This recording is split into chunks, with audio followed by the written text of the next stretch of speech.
بسم الله الرحمن الرحيم الحمد لله رب العالمين الصلاة والسلام على رسوله الكريم. أشهد أن لا إله إلا الله وحده لا شريك له، وأشهد أن محمدا عبده ورسوله نبينا محمد صلى الله عليه وسلم. رب اشرح لي صدري ويسر لي أمري واحلل عقدة من لساني يفقهوا قولي. ربنا زدنا علما، اللهم فقهنا في الدين. السلام علیکم ورحمۃ اللہ وبرکاتہ۔ امید ہے سب لوگ خیریت سے ہوں گے۔ اللہ تبارک و تعالی ہمارے بات قبول فرما لے۔ اعوذ باللہ من الشیطان الرجیم، بسم اللہ الرحمن الرحیم۔ وَلَقَدْ سَبَقَتْ كَلِمَتُنَا لِعِبَادِنَا الْمُرْسَلِينَ إِنَّ لَهُمْ الْمَنْصُورُونَ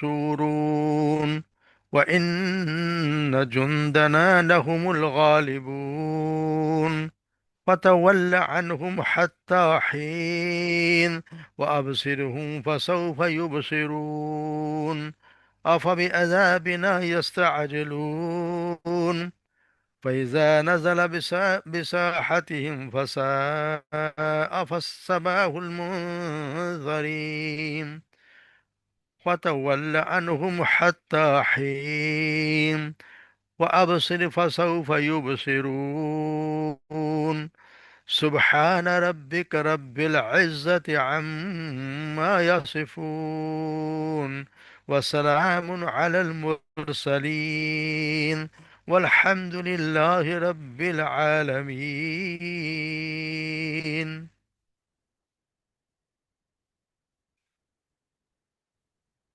وَلَقَدْ اور یقیناً بلا شبہ یقیناً سابقت کلمتنا، یعنی کہ سابق میں پہلے ہی باتیں ہو چکی ہماری بات پہلے ہی طے ہو چکی ہے۔ لعبادنا المرسلین، ہمارے بھیجے ہوئے بندوں کے بارے، یعنی ہمارے رسولوں کے بارے میں ہماری پہلے بات طے ہو چکی ہے۔ انہم لہم المنصورون، کے بشو یقیناً وہی مدد کیے جانے والے ہیں۔ لہم یعنی ہر جگہ حشر ہے، ہم لہم جو مدد کیے جانے والے ہیں۔ وَإِنَّ جُندَنَا، اور بے شک ہمارا لشکر، لہم الغالبون، وہی ہے جو غالب آنے والا ہے، ان پر غالب آنے والا ہے۔ فَتَوَلَّ عَنْهُمْ، پس منہ پھیر لیجئے ان سے، اعراض کیجئے ان سے، حتی حین، ایک وقت تک۔ وَأَبْصِرْ فَسَوْفَ أَبْصِرْهُمْ، اور دیکھے انہیں، فَسَوْفَ يُبْصِرُونَ، ان قریب، یبصرون، وہ بھی دیکھ لیں گے۔ عذابنا، بلا کیا، پس کیا، ابھی عذابنا، ہمارے عذاب کے لیے، یستعجلون، وہ جلدی کر رہے ہیں، کیا مطلب جواب، ہمارا عذاب طلب کر رہے ہیں۔ فَإِذَا نَزَلَ بِسَاحَتِهِمْ، اور جب نازل ہوگا وہ، بساحتہم، ان کے آنگنوں میں، ان کے صحن میں،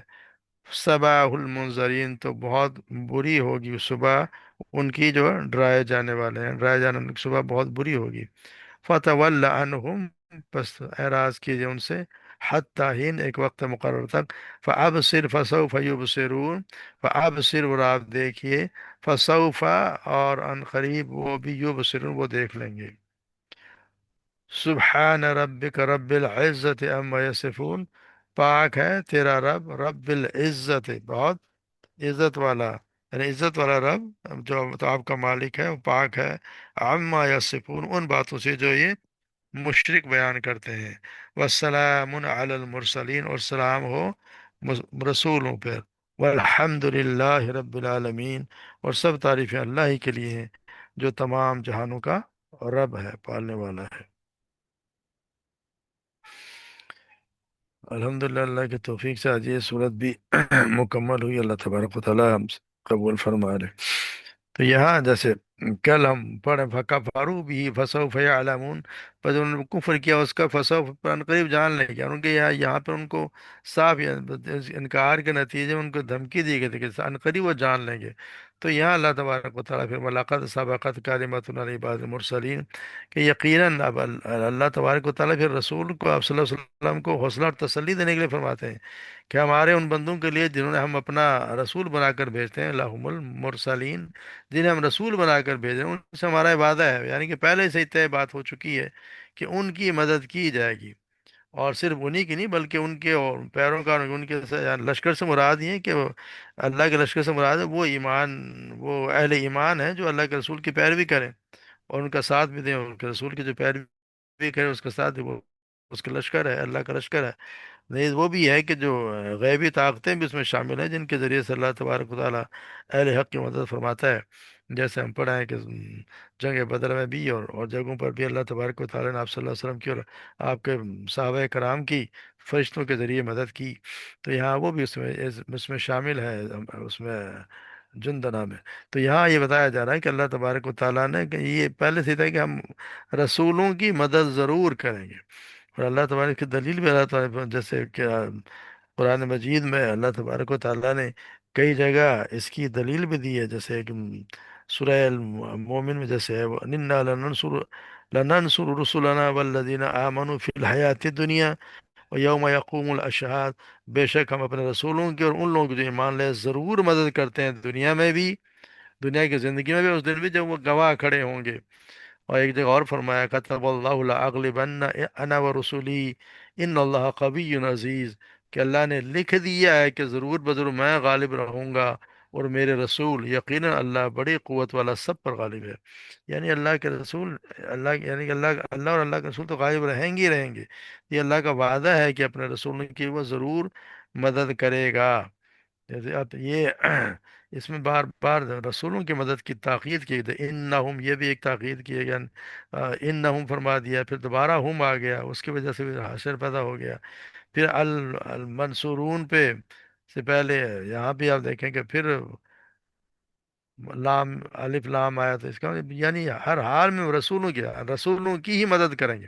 یعنی رسولوں کی ہم مدد ضرور کریں گے۔ وَإِنَّ جُنْدَنَا لَهُمُ، اور ہمارا غالب اور ہمارا جو لشکر ہے وہی غالب ہوگا۔ تو اس میں مطلب یہ کہ رسولوں کی، کیونکہ کہتے ہیں کہ جب جیسے ڈاکٹر اسرار احمد کہتے ہیں کہ نبیوں پہ تو لوگ ویسے وقتی طور پہ تو غالب آ جاتے ہیں، نبیوں کو تو قتل بھی کر دیا جاتا ہے، بہت سے نبی کو بنی اسرائیل نے بہت قتل کیے ہیں، جیسے یحییٰ علیہ السلام کو بھی قتل کیا گیا اور ان لوگوں کو بھی، زکریا کو بھی قتل کیا، لیکن رسولوں پہ وہ حاوی نہیں ہو سکتے، اللہ تبارک و تعالیٰ ان کے ضرور بچا لیتا ہے اور پھر ان کے ساتھ۔ ہاں اگر آپ ویسے دیکھیں تو وقتی طور پہ جیسے غلبہ تھوڑا بہت ہو سکتا ہے کہ وقتی طور پہ جنگیں ہاری بھی جاتی ہیں، اور لیکن آخر کا نتیجہ جو ہوتا ہے نا آخری، یعنی کیا یہ تو کہ اگر سیاست نہ بھی ہو تو بعض اوقات دلیل سے اور حجت کے لیے بھی ہوتا ہے، اور ثابت قدمی کا بھی ہوتا ہے، اور اخلاقی طور پر تو وہ ان کے نبیوں کے بھی جو نبی تھے جو شہید کر دیے گئے وہ بھی اپنے طور پہ تو اپنا کام کر کے گئے، وہ آخر کار تو انہی کی ہوتی ہے، مگر رسول کے آخر کار دیکھیں گے تو آخر کار تو پھر فیصلہ انہی کے حق میں ہوتا ہے، جن قوموں نے بھی بات نہیں مانی ان کی، پھر ہوتا یہی ہے کہ ان کی دی ہوئی ہدایت کے خلاف، اگر نبی کی ہدایت کے خلاف راستہ اختیار کیا اور آخر کار برباد ہو کر رہی ہے، چاہے وہ کوئی بھی فلسفہ جہالت کا جو بھی فلسفے لوگوں نے گھڑ دیے اور زندگی کے جو بگڑے ہوئے اتوار میں زبردستی رائج کیے، تو وہ سب کچھ مدت تک تو چلا، اس کے بعد آخر اپنی موت آپ مر گیا۔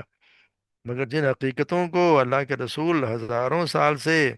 حقیقت و صداقت کی حیثیت پیش کرتے رہے، وہ پہلے بھی اٹل تھیں، آج بھی اٹل، اور ہمیشہ ہمیشہ رہتی دنیا میں اٹل ہی، وہ اٹل ہی رہے گی، یعنی ہر حال میں رسولوں کی مدد کی جائے، رسول جو ہے وہ غالب ہی رہیں گے، کہ یہاں اللہ تبارک و تعالیٰ وعدہ ہے کہ ہمارے لشکر ہی غالب رہیں گے۔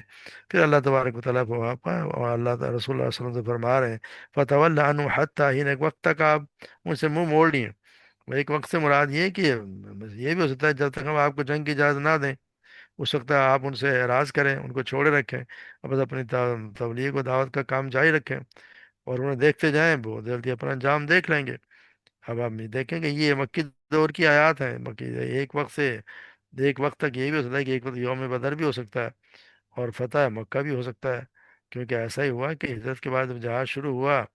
تو کوئی بہت زیادہ وقت نہیں گزرا اور دیکھتے ہیں کہ کفار نے اپنی شکست اور مسلمانوں کی فتح کو اپنی آنکھوں سے دیکھ لیا۔ اللہ تبارک بھسا بھائی صرف یار قریب دیکھ لیں گے، انہیں خود دیکھ لیا 10-15 سال میں مکہ میں بھی آپ صلی اللہ علیہ وسلم جہاں سے نکالے گئے تھے چھپ کے نکلے، ہجرت کر کے چلے گئے، وہاں پہ ایک فاتح کی حیثیت 10,000 صحابہ کرام کا لشکر ان کے ساتھ، اور فاتح کی حیثیت سے مکہ میں داخل ہوئی، کسی کی ہمت نہیں تھی کہ ان کے سامنے آ جائے، کوئی ایک شخص بھی ان کے سامنے کھڑا نہیں ہوا، اور سب نے ہتھیار ڈال دیے، اور مکہ میں، اور پھر دیکھتے ہی دیکھتے کچھ عرصے بعد ہم دیکھتے ہیں کہ صرف عرب میں ہی نہیں بلکہ روم میں، مصر میں اور ایران وغیرہ پر بھی مسلمان غالب آ گئے۔ تو یہ وجہ صرف یہی تھی کہ وہ اللہ تبارک و تعالیٰ مدد کرتے ہیں، اور اللہ کے رسولوں کا جو نظام وہ نافذ ہو کے ہی رہتا ہے، اور وہ قومیں جو اس کی مخالفت کرتے ہیں ہر حال میں پھر تباہ ہو جاتی ہیں۔ جیسے یہ بھی قریش مکہ بھی تباہ ہو گئے، پھر یہاں ان سے فرمایا جا رہا ہے وافی عذاب نیست، ہمارے عذاب کے پہ کیا یہ عذاب کی جلدی کر رہے ہیں؟ یعنی کہ ان کو یہ قرآن مجید میں بار بار کفار عجیب لوگ تھے کہ عذاب کی دھمکی دی جاتی ہے، وہ جھٹلانے کے لیے اسے فوراً لانے کا مطالبہ کر دیا کہ اگر رسول سے کہتے ہیں کہ لے آؤ تو کہاں ہے، اگر لا سکتے تو ہمیں بھی دکھا دو کہ کہاں ہے، متا حاضر الوعد ان کنتم صادقین، جیسے سورہ یونس میں پڑھا ہے، یہ وعدہ کب پورا ہوگا کہ تم سچے ہو؟ بلکہ وہ اللہ تبارک و تعالیٰ سے ایسی دعا بھی کرنے لگے کہ اسلام واقعی حق پر ہے، اسی کی طرف سے حق ہے، تو پھر ان پر پتھر برسا دے یا عذاب علیم ہم پہ لے آئے۔ سورہ انفال میں یہ بھی فرمایا۔ تو یہ ایسے لوگ ہیں جو بجائے اس کے کہ عذاب سے کوئی اس سے ڈریں تو وہ مانگے، بلکہ اس کی جلدی کر رہے ہیں کہ ہے تو لے اللہ تبارک ہم سے کوئی آسمان کا ٹکڑا گرا دے یا ہم پہ عذاب نازل کر دے اگر یہ سچا ہے، بجائے یہ کہ یہ کہیں کہ اگر یہ سچا ہے تو ہمیں ہدایت دے دے، اللہ تبارک ہمیں بھی ہدایت دے دے، مگر نہیں ہے، ضد ایسی ہے کہ اگر سچا بھی ہے تو ہم پہ عذاب لے آئے، اس کو ماننے کے لیے تیار نہیں۔ پھر اللہ تعالیٰ نے فائزہ نزل بساحتہم فسا صباح المنظرین، اور یہ جب آج نازل ہوگا ان کے میدانوں میں یا ان کے صحنوں میں، تو پھر وہ بہت بری صبح ہوگی ڈرائے جانے والوں کے لیے۔ وہ جو صبح آئے گی تو وہ ڈرانے والوں کے لیے بہت مشکل اچھی نہیں ہوگی صبح ان کے لیے، یعنی یہ عذاب تو ہر حال میں ان پر آ کر رہے گا، اور جب ان کے صحن میں اتر آیا تو جن لوگوں کو عذاب سے ڈرایا جا رہا ہے وہ، اور جو جھٹلا رہے ہیں ان کی صبح بہت بری ہوگی، کیونکہ خاص طور پر ہم دیکھتے ہیں کہ عرب میں عموماً صبح کے وقت ہی حملہ کیا جاتا تھا، اور آپ صلی اللہ علیہ وسلم کا معمول بھی یہی تھا، کیونکہ آپ سیدنا انس رضی اللہ عنہ بیان کرتے ہیں کہ آپ صلی اللہ علیہ وسلم خیبر کی طرف نکلے اور رات وہاں پہنچے، اور آپ جیسی قوم کے پاس رات کو پہنچے تو صبح ہونے تک حملہ نہیں کرتے تھے، جب صبح ہوئی تو یہودی اپنی بیلچے اور ٹوکریاں لے کر نکلے، جب انہوں نے آپ صلی اللہ علیہ وسلم کو دیکھا تو کہنے لگے محمد، اللہ کی قسم محمد اپنے لشکر کے ساتھ آ گئے، تو آپ صلی اللہ علیہ وسلم نے فرمایا اللہ اکبر، خیبر برباد ہو گیا۔ ہم لوگ جب کسی قوم کے صحن میں اترتے ہیں تو ان لوگوں کی صبح بری ہوتی ہے جنہیں پہلے ڈرایا جا چکا ہے۔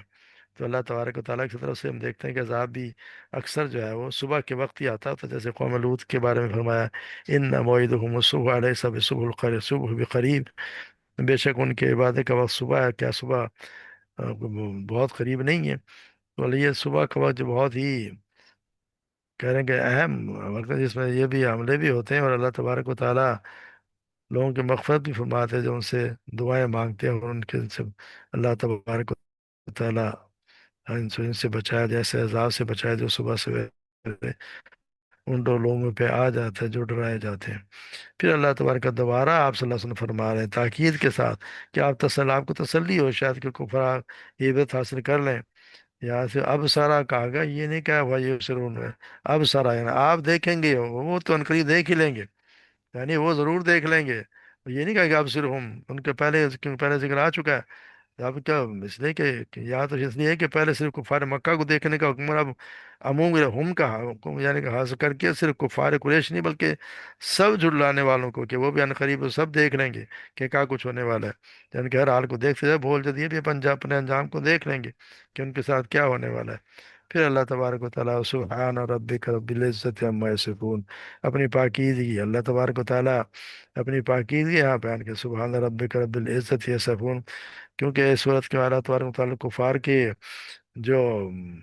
نظریات تھے، برے برے اقوال اللہ تعالیٰ کے مطابق ان کے متعلق جو کہا ان کے ساتھ کہ اللہ تبارک و تعالیٰ کی اولاد ہے، اس کے شریک وہ بنایا کرتے تھے، بتوں کو شریک بنا دیا، فرشتوں کو ان کی اولاد بنا دیا، جنوں کو ان کے سے رشتہ گاڑ دیا، تو یہ سب کچھ ایسی باتوں سے اللہ تبارک آخر میں ایسی تمام باتوں سے اللہ تبارک نے پاک ہونے کا ذکر فرما دیا،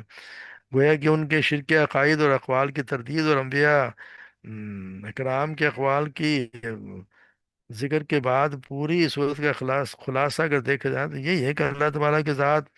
اور صفات کے متعلق ان لوگوں نے جو باتیں گھڑ رکھی ہیں جن سے اللہ تبارک و تعالیٰ کی ذات یا صفات میں کوئی عیب یا نقص پیدا ہوتا ہو، کیونکہ اولاد رکھنا تو ایک نقص کی بات ہے، کمزوری کی بات ہوتی ہے، انسان کی کوئی اولاد ہو یا کوئی رشتہ کرے، اس کو کسی ساتھی کی ضرورت ہو، یہ تو کمزوری کی نشانی ہے۔ تو اگر کوئی ایسی بات جس سے اللہ تبارک و تعالیٰ کے متعلق ان لوگ گھڑی ہیں، تو یہاں سب کو سبحان کا مطلب ہے کہ ہر چیز سے اللہ تبارک و تعالیٰ پاک ہے، کسی بھی نقص سے، کسی کمزوری سے اللہ تبارک و تعالیٰ پاک ہے، وہ تو عزت والا ہے، اور اس چیز سے جو یہ گھڑتے ہیں اللہ کے تبارک و تعالیٰ کے متعلق جو بھی باتیں کرتے ہیں، ان تمام عیوب و نقائص سے اللہ تبارک و تعالیٰ پاک ہے، کیونکہ وہ تو ساری عزت کا مالک وہی ہے۔ اور پھر رسولوں پر سلام، و سلام علی المرسلین، رسولوں پر سلام ہو، ہر رسول پہ، یعنی کہ وہ کیونکہ رسول ہی ہیں جو توحید پیش کرتے ہیں، کیونکہ انہوں نے تو توحید کے علاوہ کوئی چیز پیش نہیں کی۔ اللہ تبارک کے متعلق جو بھی بات رسولوں نے کہی ہے وہ سچ کر دکھائی ہے، انہوں نے یعنی کہ سچ ہی فرمایا۔ مطلب یہ ہے کہ یہ تمام باتیں جو مشکل باتوں نبیوں کی باتیں اور صاحب جو اللہ تبارک و تعالیٰ نے بیان کر تو صحیح اور حق ہے، اسی کی ذات کے لیے پھر اللہ الحمد للہ رب العالمین، اسی کی ذات کے لیے ہم تو ثنا ہے، اور آخرت میں ابتدا اور انتہا بھی وہی سزا اس کا حمد کا مستحق ہے، ہر حال میں یعنی قابل ہم تو وہی ہے۔ تسبیح سے مراد ہر طرح کے نقصان سے اس کی ذات پاک ہے، یعنی سبحان کا مطلب ہر قسم کے نقصان سے اس کی ذات پاک ہے، جو اس سے دوری ثابت ہوتی ہے، اور ثابت یہی ہوتا ہے کہ ہر طرح کے کمالات کے مالک اس کی ذات واحد، اس کے سوا کوئی نہیں، یعنی اس کے سوا نقصانات کی نفی اور کمالات کا اثبات ہو جائے۔ تو اللہ تبارک و تعالیٰ نے بہت سی آیتوں میں اسی طرح فرمایا کہ حمد اور اس کے اللہ تبارک کی تعریف اور شکر ہر ساتھ ہی ایک ساتھ ہی بیان فرما دیا گیا۔ تو یہاں اس طرح فرمایا گیا کہ پھر اسی طرح اس میں نا کو ہم پڑھتے ہیں کہ آخری جو کفا مجلس کے کفارے کی دعا ہے وہ بھی اسی سے ملتی جلتی ہے، اسی میں سے اگر یہی الفاظ اگر دیکھیں تو تھوڑے سے فرق کے ساتھ ہم پڑھتے ہیں کہ دیکھ آپ فرمایا گیا ہے کہ جو شخص اپنی مجلس کے دوران میں اس کو پڑھ لے یا مجلس کے ختم ہونے کے بعد اس کو پڑھ لے تو اس کے گناہوں کا ایک کفارہ ہے۔ تو سبحانک اللہم و بحمدک لا الہ الا انت استغفرک و اتوب الیک، اے اللہ تو پاک ہے، اپنی حمد کے ساتھ میں گواہی دیتا ہوں کہ تیرے علاوہ کوئی معبود نہیں، میں تجھ سے بخشش مانگتا ہوں اور تیری طرف توبہ کرتا ہوں۔ تو یہ الفاظ بھی کسی بھی مجلس میں ہوں یا ویسے ہی ہوں تو ایک کلمات کہہ دینے چاہیے۔ تو اللہ تبارک و تعالیٰ پھر جو بھی جانے انجانے جو غلطیاں ہوتی ہیں اللہ تبارک و تعالیٰ اسے بھی معاف فرما دیتے ہیں۔ تو ہم سے بھی اگر کوئی غلطیاں ہوئی ہیں اس دوران، اور کوتاہی تو ہوتی ہی رہتی ہے، تو اللہ تبارک و تعالیٰ ہم سے بھی ان سے درگزر فرمائے اور ہماری جو چھوٹی بہت چھوٹی کاوشوں کو قبول فرما لے، اور اس اللہ تبارک و تعالیٰ ہم نے جو پڑھا ہے اس کے مطابق عمل کرنے کی توفیق بھی عطا فرمائے، اور ہم سب کو سمجھ بھی عطا فرمائے اور توفیق بھی دے اور ہمت بھی دے کہ ہم اسی کے مطابق زندگی گزارنے کی کوشش کریں، اور اللہ تبارک و تعالیٰ کے ہی مرضی کے مطابق اپنے روزمرہ کے معمولات، روزمرہ کی زندگی، تاکہ ہم دنیا اور آخرت دونوں میں سرخرو ہوں گے۔ اصل کامیابی تو آخرت کی کامیابی ہے، یہاں جو کامیاب ہو کر وہاں ذلیل ہو گیا اس کا کوئی فائدہ نہیں۔ تو اللہ تبارک و تعالیٰ ہم دونوں جہانوں میں کامیاب کرے۔ وما علینا الا البلاغ۔